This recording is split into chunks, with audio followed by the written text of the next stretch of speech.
We're going to try to keep it brief today with yet another England gambit, which as we know is the worst defense in chess, or at least a candidate therefore. And it allows white to get lots of space, cramp black, and make black just suffer from beginning to end. So we have to be prepared to make a lot of forced moves, but it disciplines us into making the very best forced moves we possibly can. So without further ado, we'll take it this rather short game here, and we see the computer already has us down. And it has us down more than half a pawn. We need a reverse because we're the ones playing black. And bishop to f4 is the move. This player plays this move, which is equally as good. Interestingly, the engine says queen to e6 is the right move here, a move which I've absolutely never played. I either check or I move pawn to f6, so we'll see what happens after my checking move. It says we're way down, so we're not quite lost, but we're getting there. So all he has to do basically is play knight to c3 and transposes into a favorable line,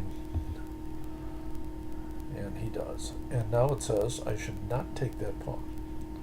I should retreat my queen and reattack that e-pawn, which I do not do. So interestingly, this computer program, this wonderful engine, is saying that it should just play bishop to d2 here, which would make me very happy.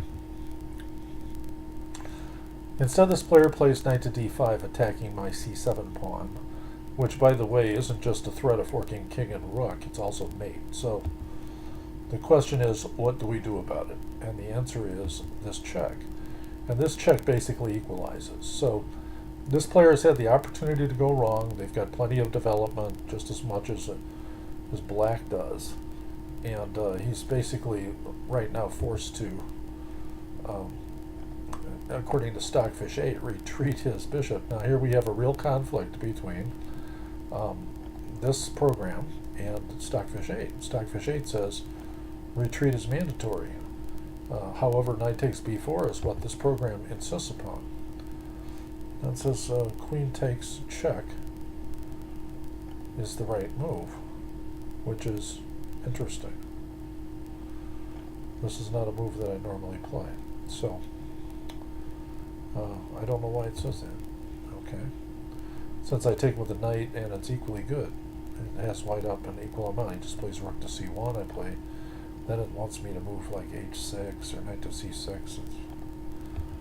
Instead, he makes the amazing covering move, knight to d4, and loses instantaneously. And this is the end of the game right here. So this is what I wanted to show you. In many cases in the England gambit, you have a choice between taking a rook, taking a knight, and doing various things. But when you see the whole forking sequence set up between d4, d1, and a1, you have to be prepared for which one you want to take. So this is the end of the game, as you know, and now queen takes d4 ends it. And there was a resignation. So that was the lesson for today. Even a highly rated player can do silly things like that.